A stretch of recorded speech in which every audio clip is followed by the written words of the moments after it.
All right. Now, when we look to the right, a lot of people always see this, this is how the general come. You know what I'm saying? I give it to you like you're supposed to get it.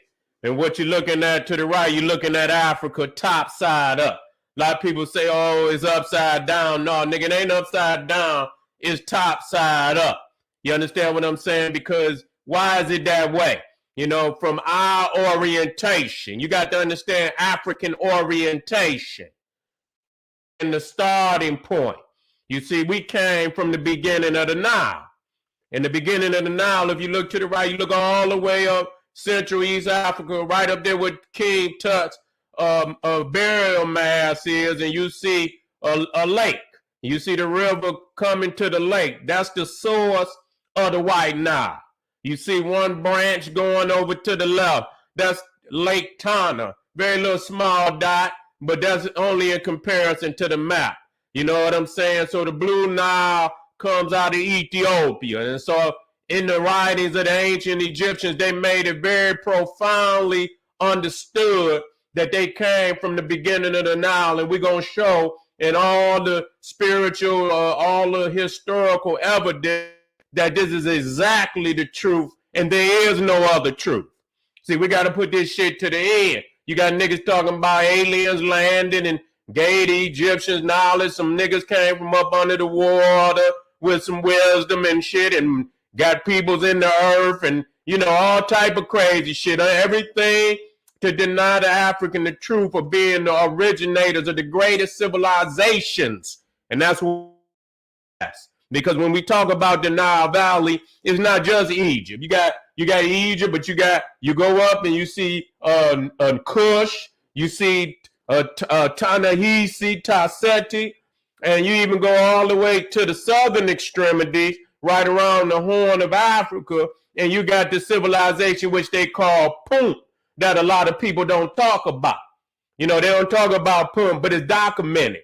You understand? Because we have at least 6, 7 that documented that went to Punt. You understand what I'm saying? And people don't. Matter of fact, I got something on it today. I can bring it up because this is one of the areas that I haven't tapped in. As far as the people and giving up because it's so much. You know what I'm saying? But most definitely we're gonna tap in to the civilization of ancient Punt. You know what I'm saying? And so the thing is, when you're looking at Africa, the physicality of Africa, the richness of not, a lot of people think of the richness of, the minerals and, you know what I'm saying, and so on and so forth, the resources. But we also have to think about food resource. And so when you think about Africa, it's full of so many animals. You understand what I'm saying? It's, and it's full of so much, even from when you go up to the Great Lakes region, and this map don't particularly show all the Great Lakes up there. You see the criminally renamed Lake Victoria, but you also got Lake Tanganyika, you got Lake Malawi. Let me see, this one don't show it either. You know what I'm saying? But most definitely, wait a minute, where's military geography at? And find some things, but we'll get to that. You know what I'm saying? We'll get to that. And so, you got the Great Lakes, which is fresh water, and people got to be clear about that. The Great Lakes region of Africa is the second largest freshwater system of lakes behind the freshwater lakes of Michigan. You see what I'm saying? If you go to them, and those are also freshwater lakes. And so the thing that's very critical, because these are the largest freshwater lakes in the tropical region. You see what I'm saying? And so though you could go into South America, you can go over into Southern Asia, and they got tropical regions, but they're not blessed with all the jewels that Africa has. So not only does Africa have tropical regions, it also has the freshwater lakes, and that's very, very significant. You understand what I'm saying? Because within the Congo, with the rainforest, you have, over 10,000 medicines, herbs and natural herbs that come from the earth coming up out the Congo. Plus, it is the lungs of the planet.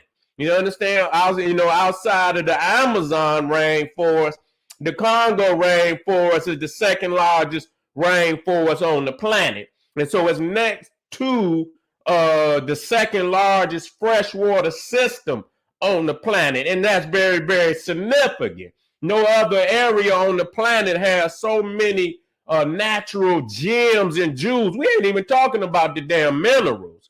We're not even talking about the minerals. We're talking about the natural herbs and vegetation and oxygen.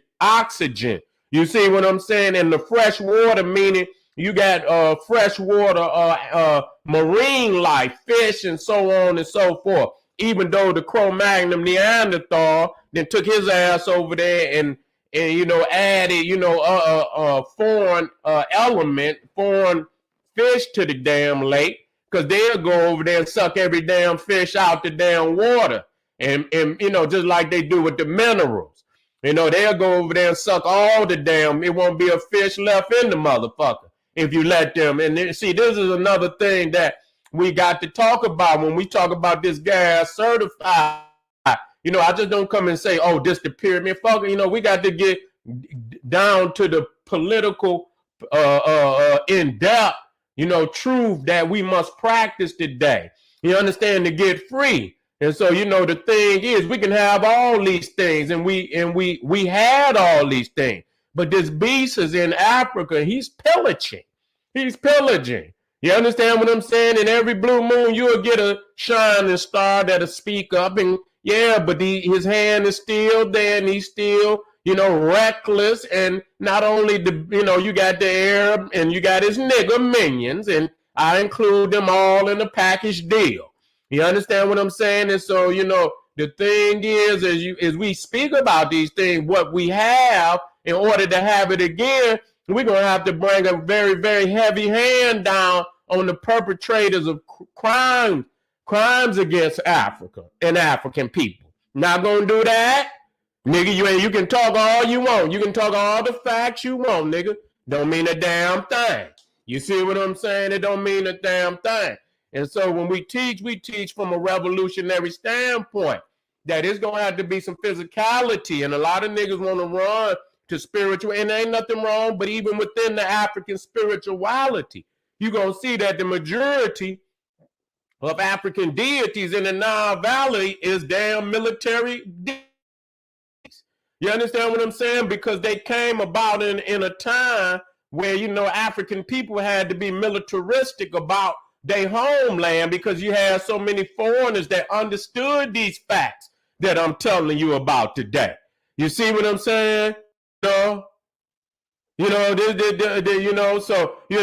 a whole lot of things about these facts that we talking today. You see what I'm saying? And they're pillaging. Even when I was in Ethiopia, you know what I'm saying? And you had the Arabs and shit. They had land over in Ethiopia that they had bought, and they had just miles and miles and miles and miles of greenhouses. Man, listen here. This shit almost looked like some shit off of a damn futuristic movie. It was so many greenhouses and shit. Because you could, as we was riding down the highway, we was riding, and I'm just talking about the length of the highway. You could count at least, 20 rows on each side. But then you look down, how many was going, the width of the, how many was going the opposite direction, not just the length, but the width. You know what I'm saying? And so you had 20, the length of the highway, and it looked like it was goddamn 20 going, the width of the land. And so, you know what I'm saying? So it could have been it have been well over 400 goddamn greenhouses on each, and then you would ride down 5 more miles and it'll start over again. So these motherfuckers done bought land in Africa, and they're growing food in Africa, and they shipping it back to their homeland. People don't know that. You know what I'm saying? People don't know that. And so, that's why these usurpers on the continent, and people are, under the impression that they respect us or respect African people in general, and they don't. They usurpers in the land, and a lot of people just don't want to tell on them. And I don't got no motherfucking problem in saying anything about fucking ass, because if we don't, we ain't gonna have shit. We ain't gonna have no place on this planet. You know what I'm saying? So we have to say what it is in order to make the necessary changes. And so this is one of the profound, the natural resource. We're not even talking about the goddamn minerals, and you know what I'm saying? Because those are more profound. Yes, there's many natural properties of these precious minerals, but those are more for the trinkets. You know what I'm saying? Yeah, there's some power in it. But food, clothing, and shelter and shit, the trinket, the gems became more profound, when those who had never seen the precious minerals, then they came in pursuing and digging and goddamn pillaging and fleecing the goddamn lands. You see what I'm saying? And so, when you look at Egypt and, a lot of the gold, deposits came up out of Nubia. You see, if you look down and you can see all of the different minerals that granite, gold, natron, limestone, alabaster. So this is for building. No, and that's another thing. Not too many areas had the various, stone deposits, and you know what I'm saying. And so you have various, like the red granite that's down in Aswan, that we're gonna be showing on the pyramid of Sneferu. You understand what I'm saying? And I'm gonna show you the power of our people, not just carving the stone, but selling it. And, and a lot of information is very new to me, because I'm just extending my hand and my mind in all areas of knowledge in dealing with our people to prove hands down that we brought civilization to the whole planet. And so when you see, the gold down in Nubia, so when you look at these gold sarcophages and, all the jewels, and see, it was the Nubians that were the master craftsmen. Even the little toit that people call the pygmy, when I was going into a lot of the master bars, and that's the sacred tombs of the nobles, you would see the toit on the wall, and they were crafting certain jewelry and certain necklaces, and they were there doing that.